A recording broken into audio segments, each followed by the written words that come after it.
Dans une grande ville d'Afrique, vivait une famille simple, mais très unie. Leur fille s'appelait Amina. Elle avait 17 ans et rêvait d'un avenir extraordinaire. Un jour, je deviendrai architecte. Je construirai de grandes maisons. Notre fille est notre plus grande fierté. Chaque jour, son père travaillait très dur dans une usine. L'usine ferme, vous perdez votre emploi. Quoi? Non, c'est impossible! Ma fille, je ne peux plus payer ton université. Amina devait maintenant faire le choix le plus difficile de sa vie. Chérie, il y en a tellement, je suis inquiète. Je sais, les factures s'accumulent. On ne peut plus ignorer ça. On va trouver une solution. Les dettes s'accumulent. Je ne sais plus quoi faire. Mais dans cette même ville vivait un homme très riche.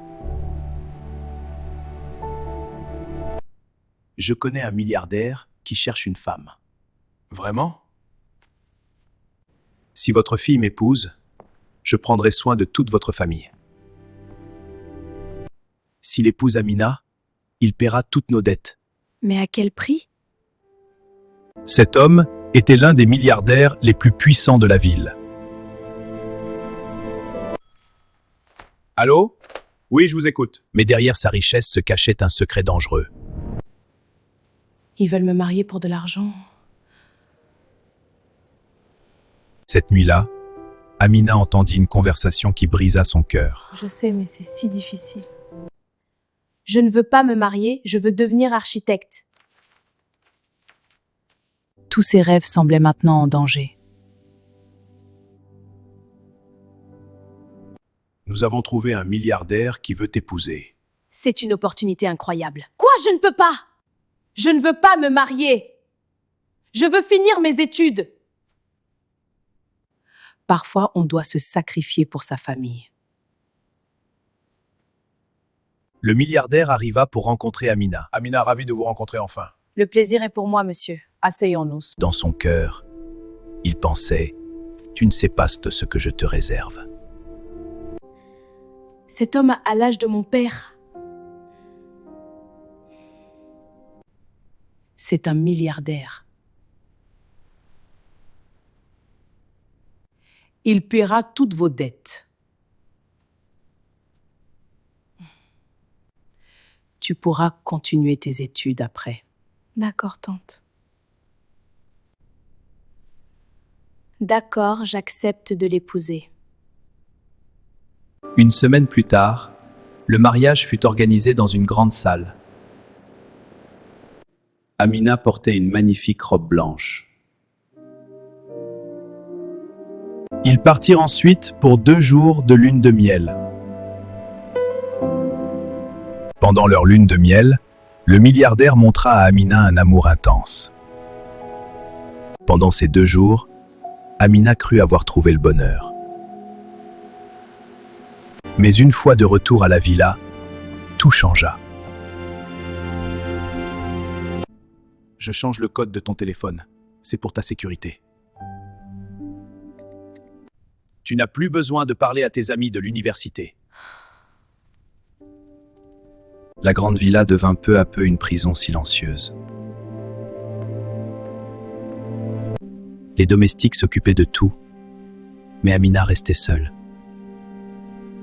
Le milliardaire partait le matin et revenait tard le soir. Pourquoi ne m'emmènes-tu jamais dans tes réceptions professionnelles? Ce n'est pas aussi simple, Amina. Ces réunions t'ennuieraient.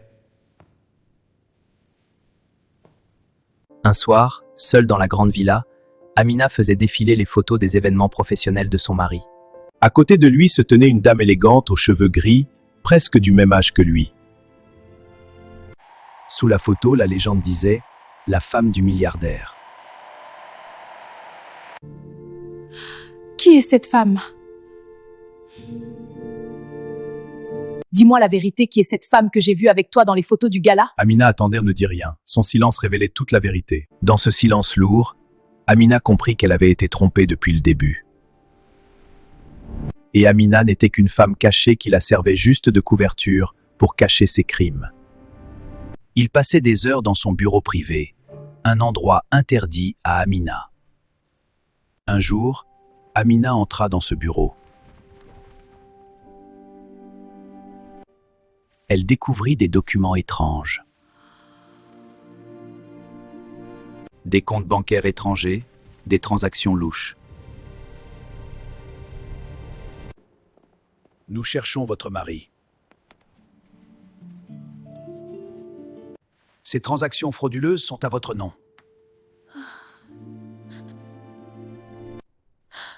Ce n'est pas ma signature. Nous reviendrons parler avec votre mari. Amina comprit alors qu'elle était peut-être piégée. Mais le pire était encore à venir.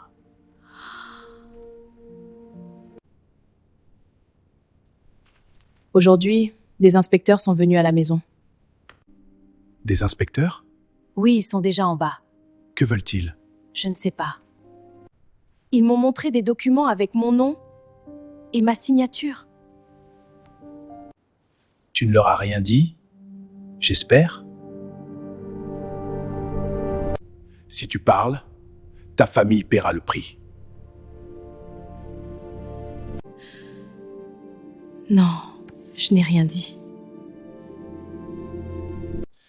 Ma femme m'a dit que les inspecteurs sont venus. Qu'est-ce qu'ils vont trouver? Est-ce que je risque d'être arrêté? Si ta femme Amina ne dit rien, rien ne va se passer. Mais Amina était derrière la porte. Elle comprit qu'il utilisait son nom pour ses crimes. Non, ce n'est pas possible. Je ne peux pas y croire. Qu'est-ce que je vais faire? Cette nuit-là, Amina prit une décision courageuse. Je veux coopérer avec vous. Mon mari cache des transactions frauduleuses et je crains pour ma sécurité. Les preuves sont solides, c'est notre chance. D'accord, on coordonne avec la tactique. Merci Amina, nous allons l'arrêter. Quelques heures plus tard, la police arriva à la villa. Qu'est-ce que tu leur as dit? Je n'ai rien fait, je te le jure. Ne mens pas! Nous vous arrêtons pour fraude, falsification de documents et blanchiment d'argent. Quoi? C'est une erreur! Vous avez utilisé le nom de votre femme sur tous les documents frauduleux. Ce n'est pas moi! Je suis innocent! Tu mens! Va pourrir en prison! Ce n'est pas vrai! Calmez-vous, madame. Monsieur, reculez. Le milliardaire fut emmené directement en prison. La villa, les entreprises et les comptes bancaires furent saisis. Après l'arrestation du milliardaire, Amina prit sa valise et quitta cette villa qui avait été sa prison. Elle retourna dans la maison de ses parents, là où tout avait commencé. Ami, pardonne-nous, nous t'avons forcé à ce mariage. Nous avons suivi l'argent, nous avons détruit ton bonheur. Je vous pardonne. Malgré la douleur, Amina trouva la force de pardonner. Amina reprit ses études d'architecture. Elle travailla jour et nuit pour réaliser son rêve. Quelques années plus tard, Amina devint une grande architecte. Et son histoire devint un symbole de courage et de liberté. Des années plus tard, Amina réalisa enfin son rêve. Elle devint une grande architecte. Et avec son travail, elle construisit une nouvelle maison pour ses parents. C'est magnifique, ma chérie. Forcer quelqu'un à se marier pour sauver une famille peut détruire une vie.